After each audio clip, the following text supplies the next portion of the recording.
Hello everyone, welcome to What If Izuku Midoriya Had a Hacking Quirk. Let's run the one, shall we? This will be part 2. Let's go. Last time we seen Izuku Midoriya, he passed off a USB stick to Hatsume, who was able to insert it into Mijima's computer, or for those who do not know the name, the construction hero, Power Loader. Our man with an excavator helmet and slight exoskeleton frame. As soon as the USB was placed inside, there was only 3 things that happened. Something went into the computer, did its job, bounced onto the USB stick, went into the cloud, and then onto a router, and bounced between 14 other sources, and then landed in a secured email.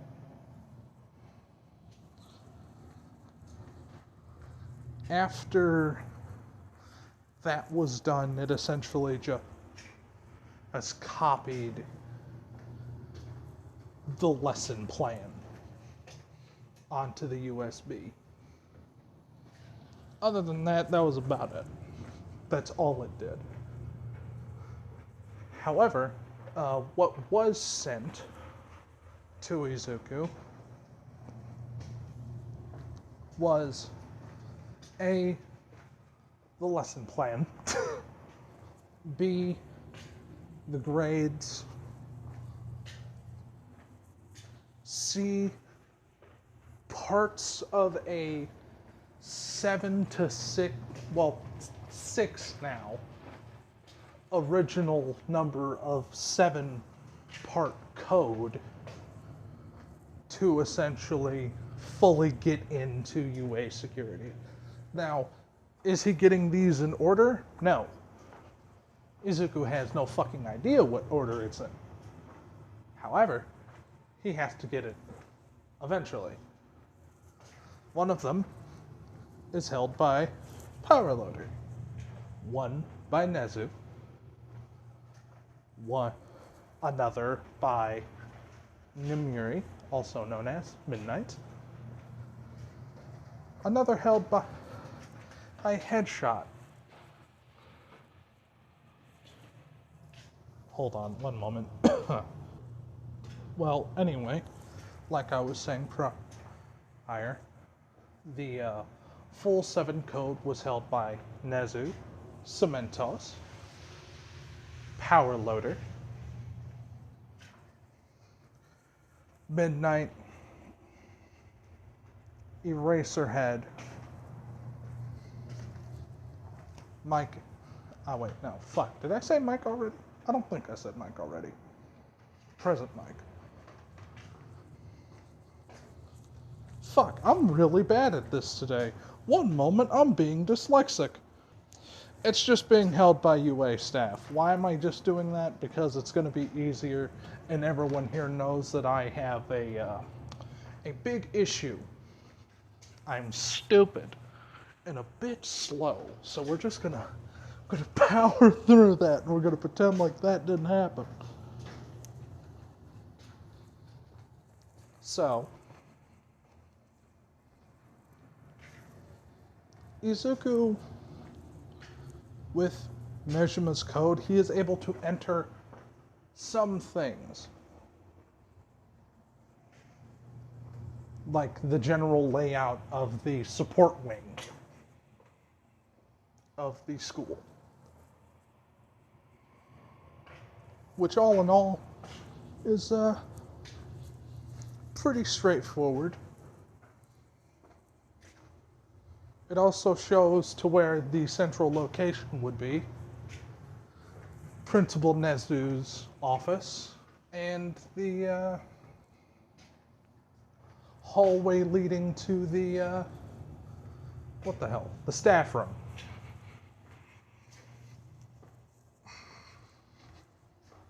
Now,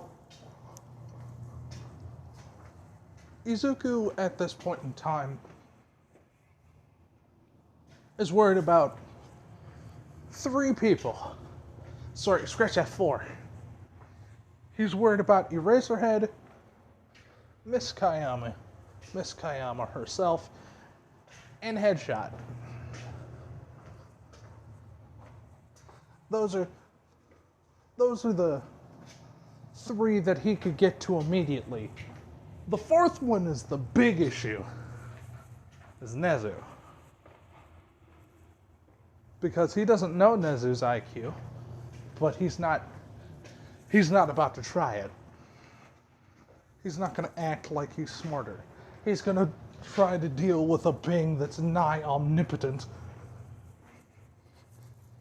at least in his head, and try to strategize around him being predicted on every single corner. Like every intelligent move that he would make would be easily found.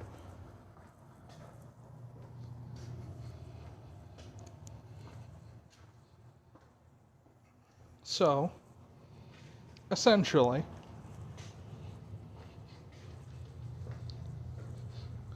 he's like, all right, which one would be the easiest? Now, this is him essentially sitting kind of by himself in the midst of everything. And what is happening at this point, he's trying to think of a guaranteed way to take either Aizawa's or Nezu's, because Miss Kayama and Mr. Mike is the best way to say it. They could be distracted and they could be cocky enough, or at least put that way.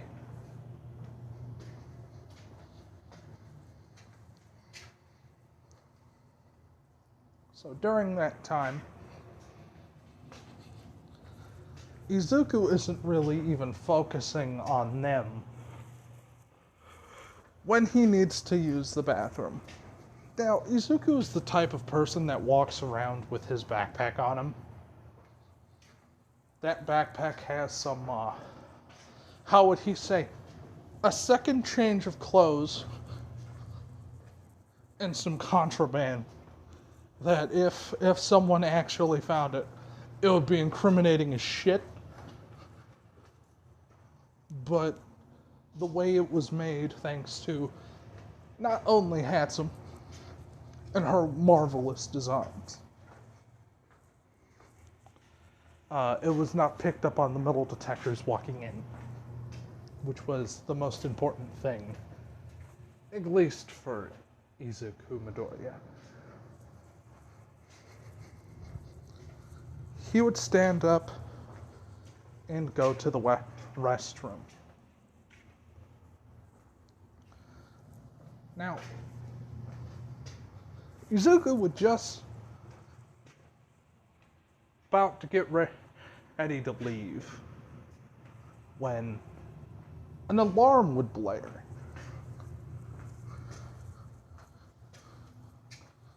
And Izuku's eyes widen as he realizes, I could possibly get 2 with 1.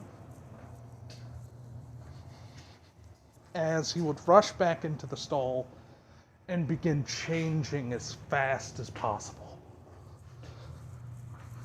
Within not even a minute, him in a hoodie, gas mask, thick aviator shades, and a balaclava, as well as surgical gloves and other forms of ways for him not to have at minimal skin-to-skin contact. Because that's not what he wants. Granted, he doesn't know if anyone's quirk is touch-based, but he best not to be, goaded into that. So where does he go, you might ask? Let me tell you something, he sure as shit doesn't go to the 3 people that I've named off before Nezu's. He goes to Nezu's office.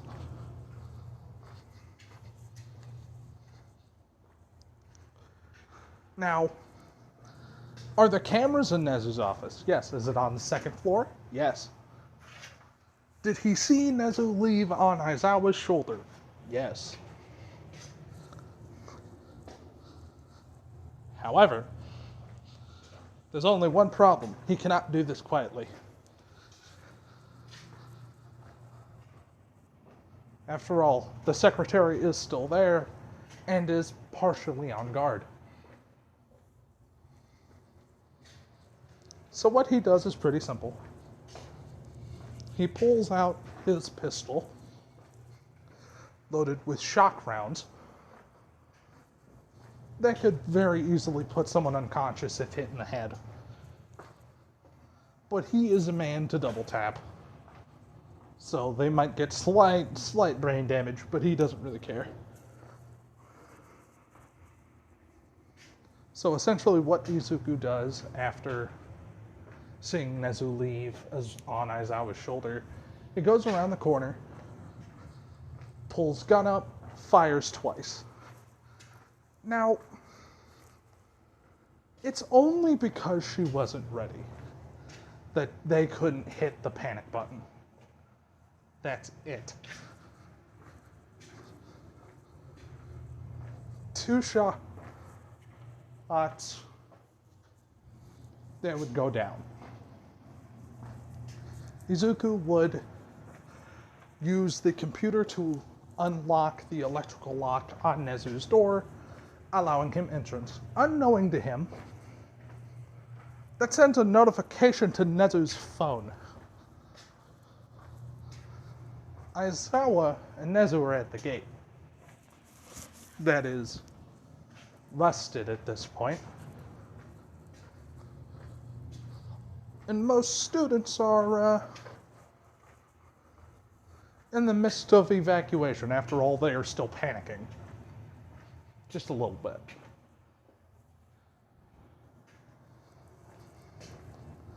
Now, Nezu would notice this and say this out loud.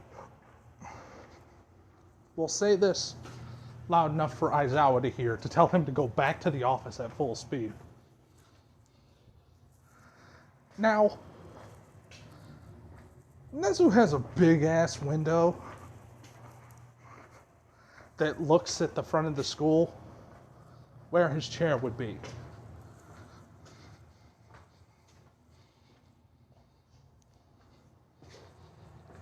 So Izuku has a fairly big escape route. At the same time that this is happening, a van is rolling down the street. Izuku, because they had to leave and enter through the support wing to get there as fast as possible, lo and behold, Izuku sees them coming. So he has to be rushed. He gets the codes. He opens the window. Eraserhead is just barely able to kick the door down as Izuku jumps out the fucking window.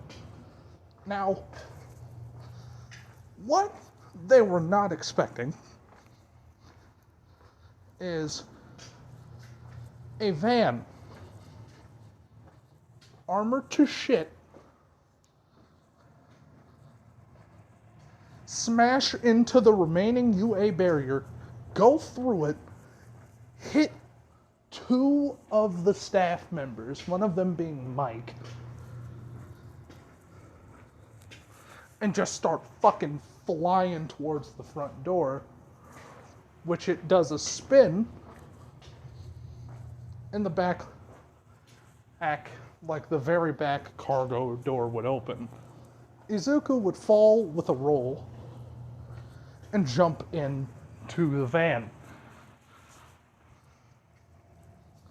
As he would get his leg, well, most of his upper body into the van, his leg would be caught in Aizawa's capture scarf.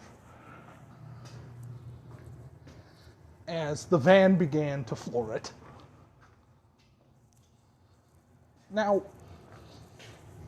to say that Izuku is strong is kind of a lie, but he's strong enough to withstand something similar. Izuku's plan is pretty simple. Even though that this was very rushed and he knows that All Might is a part of the staff, he only has so much time left. In his approximation, he only has about 2 minutes until that big smiling son of a bitch gets there. Because according to all information that he had, he was not on campus, which essentially gave him the reasoning to do this. Well, he was close enough to campus to swing by if he needed to, but you know how it is. All Might wants to help people, and Nezu allowed it.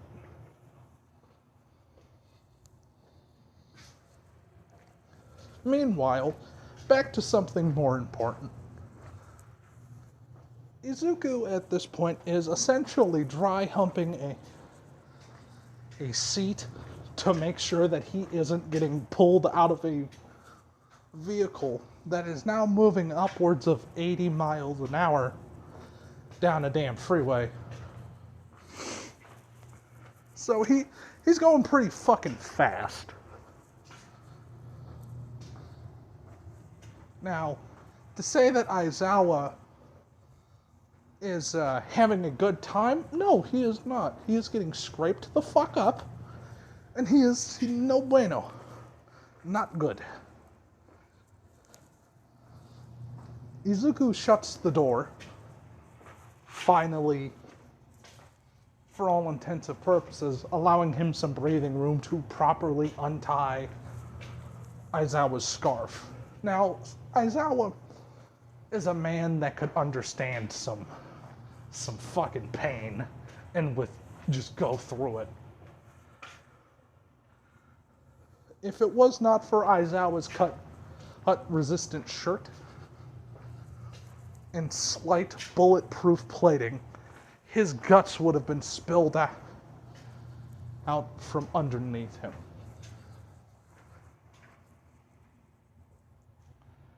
However, it wasn't. Aizawa is getting closer and closer to the vehicle when the door shuts.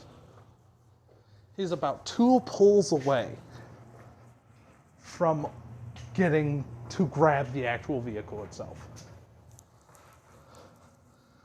Until Izuku opened the door again.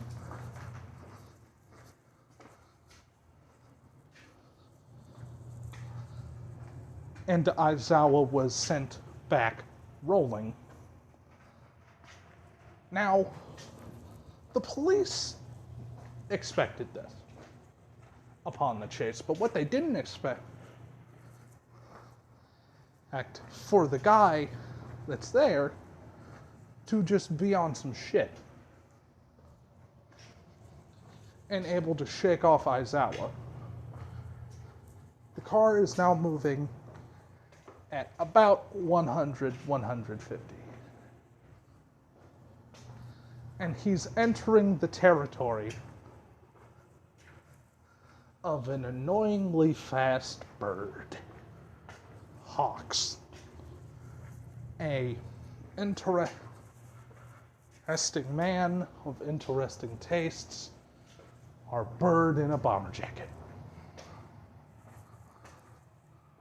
On a nearby skyscraper would watch this, look at it, give a sigh, and begin to pursue. During this time, it is safe for us to say that Hawks is able to catch up. But what he wasn't able to do is to expect a silenced weapon to tase the shit out of him.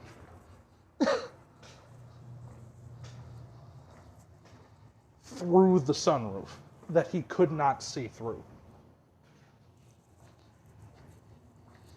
Which caused him to falter a fair bit, which caused the vehicle to slam down on the gas even fucking harder, go down an alleyway, and drop off its payload. That payload itself jumped out of a moving vehicle that was moving upwards of like something odd. Well, no, it just took a turn, and it was a pretty rough turn. So I'm gonna say like 70?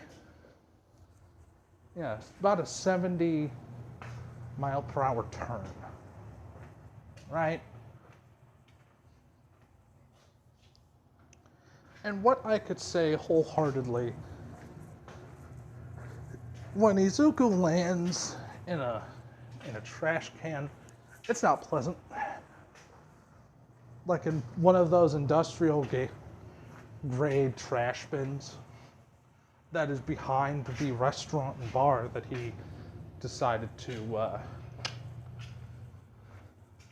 bail out in as the lid would shut.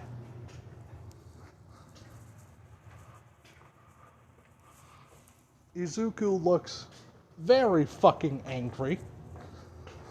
Not only because of the pain, because he's seen who was following the car. They're gonna get the car.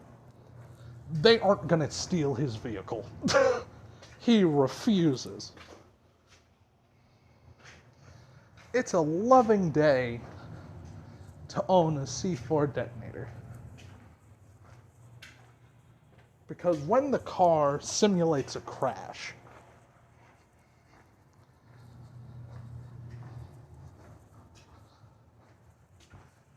and essentially what happens is Hawks lands right next to the vehicle, feathers already out, cuts through the driver's side door, and sees C4 stuck to the steering wheel. All he could do is have his eyes go wide and curl in his wings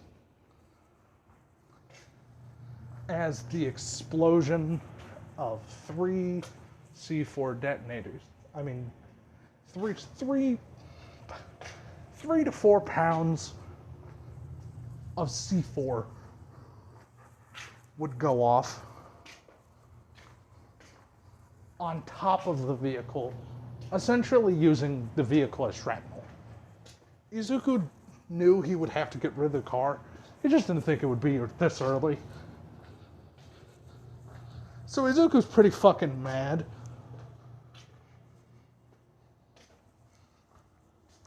But essentially, what Izuku does is, after that, he leaves the trash can and he uses the small amount of technical know-how, well, not even technical know-how, the connection that he still has to the school net, just to kind of make it seem like, oh, he was absent today, and just kind of erase himself out of every fucking frame.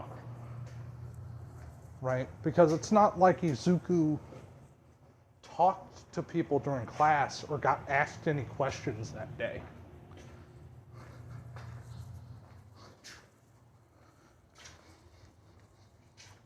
The only weird thing is they would see a bathroom door open. But other than that, that's it. But that could just be seen as the weird invisible girl that he's seen during lunch, even though he knows the irony of that statement. Going through that day for Izuku was difficult. It was painful. So once he orders a cab, drives home, well, has him drive him home, gives him money, enters and flops on the floor, well, on his couch, with a shit-eating grin, and says, I didn't think it would be that easy. Meanwhile, a man covered in hands in the filing room had to leave rather quickly, taking the file itself that he had to look at. Whilst a man that seemingly is made out of bricks, also known as cementos, watched him do so and go through a portal.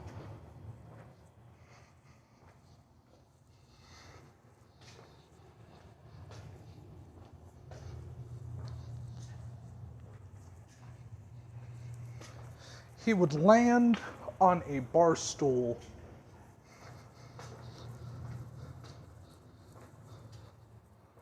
and he would look pissed. He would look very unhappy.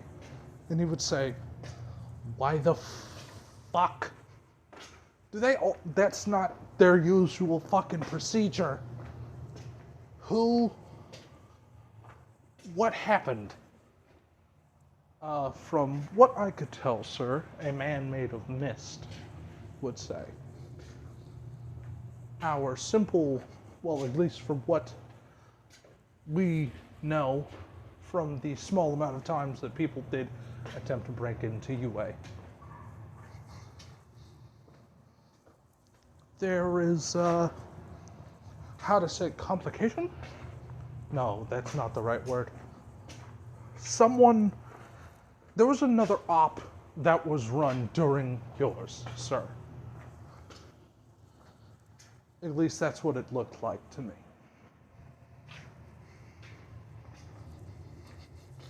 The man wearing a black hoodie would viciously scratch his neck and say, it's fucking stupid.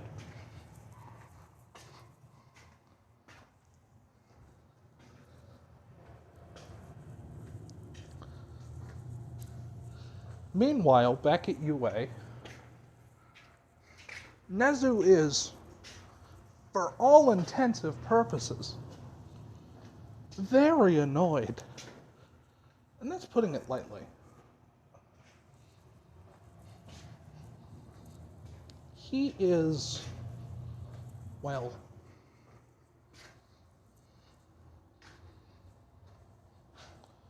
for all intensive purposes, very annoyed with just how everything went.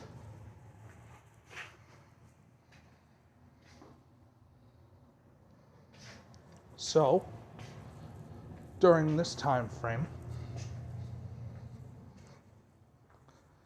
it is safe to say that everyone's just kind of being checked. and ran through. Files are being looked at, security footage, whole 9 yards. The only thing they know, this guy in a fucking balaclava and aviators went out of the bathroom looking like this. So they immediately think, oh, it's a student, but no one went in there. No one went in there and went back. Wait, no, the door opened. Really? So guess who they kind of look at? Hagakure. Just a little bit. Because after further in-depth investigation, they would realize, not them. He was too tall.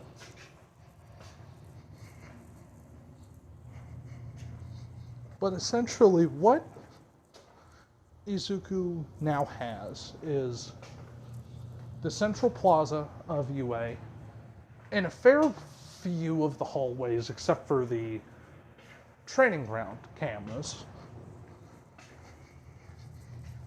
However, now he has his own file and a way into Nezu's computer. Something that Nezu physically could not know about because of Izuku's quirk. Nezu has internet access. Izuku could dive in that shit anytime it has access, which, it being UA, is almost guaranteed all the time. Unless there was a rolling blackout.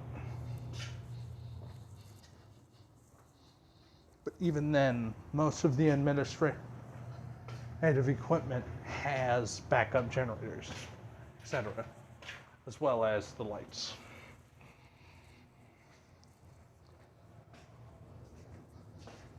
Also, Nezu would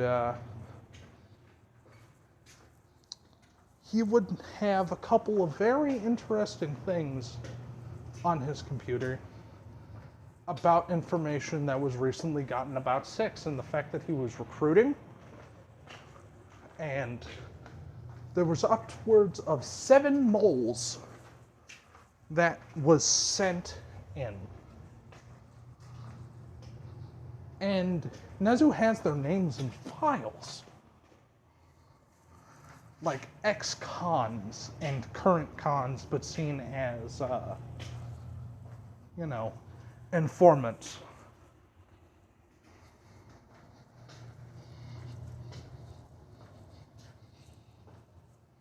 So Izuku,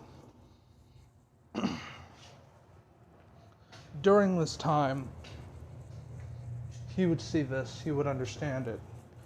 It would be feasible. So, one at a time, they would be called to a meeting location. First, all of them in the same night, just different meeting locations. And he called guys specifically meant to do wet work. To knock them unconscious, strip them nude, and to make certain that they cannot be found.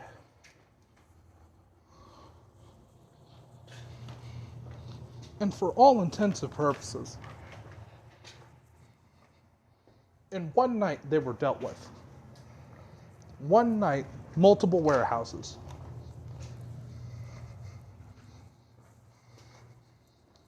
They went there on a pretense that they would be working as a team with the people there.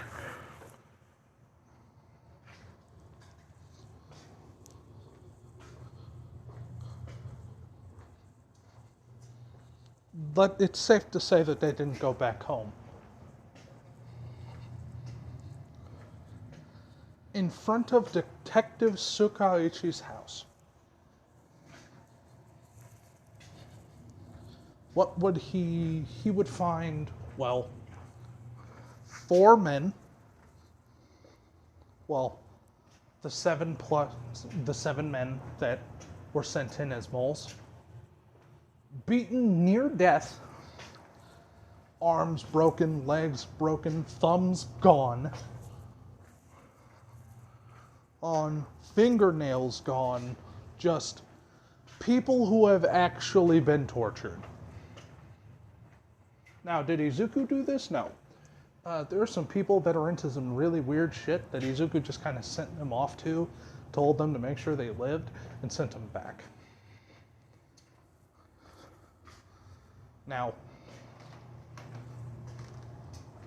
it was just primarily people that were just into blood. He never really understood that. He's not going to complain. But it's safe to say that Izuku is how would I put this bluntly? The people that are with him now, that know of what 6 does to unloyal people, they were strengthened, almost emboldened, and locked in. May also felt this pressure, and to be honest, was kind of shitting bricks the entire time.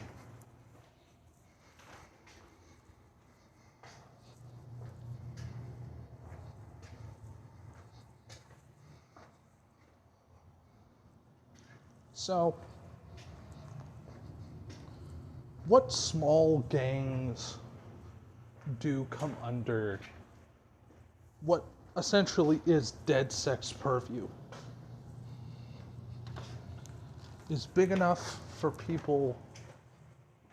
Well, Dead Sec is big enough to rival other gangs now, and they have specialists. And in the App Store, there's almost a news segment about what has been happening, you know, dirty laundry of heroes that they've been hiding.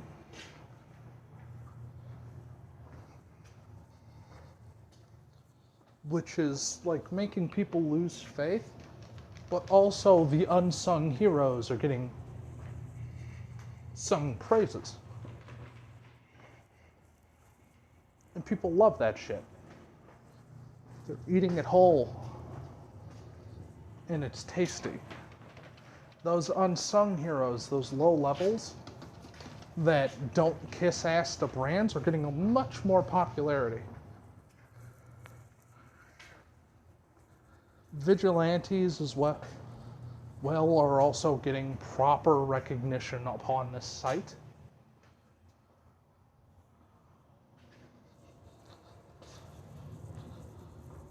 So, in a fairly quick amount of time, this application, after 2 days,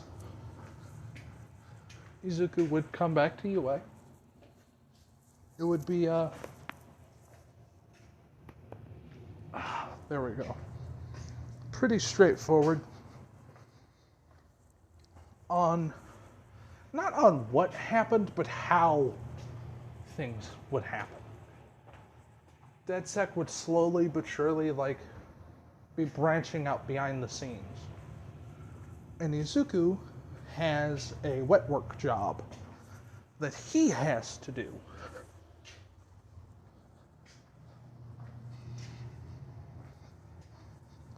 After all, he has to get into CTOS box. And thanks to May in their spare time giving proper blueprints to what they would call and essentially dub the the print press, which is essentially what is being used to make their guns, equipment, gear, etc.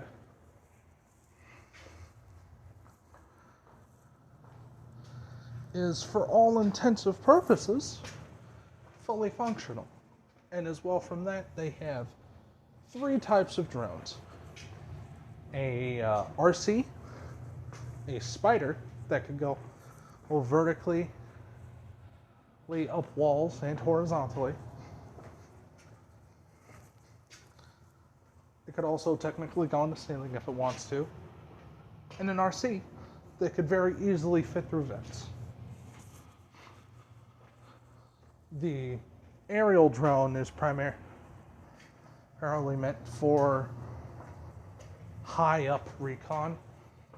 So it could be like very high up in the sky and still be able to catch info. But other than that, that is what is happening within the dead set quarter. And we start up with Izuku in full 6 regalia. Now with a bulletproof vest, elbow and knee pads,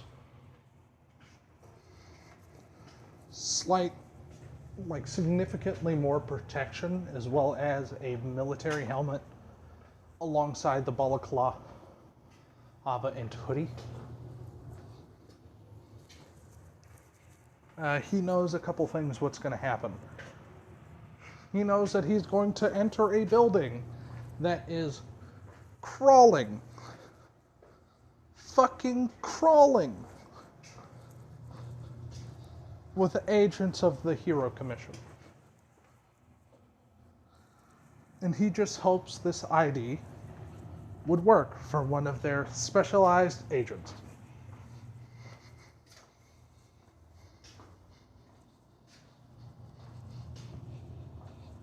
So as this is happening and Izuku enters the building, that is where I will have to end this episode.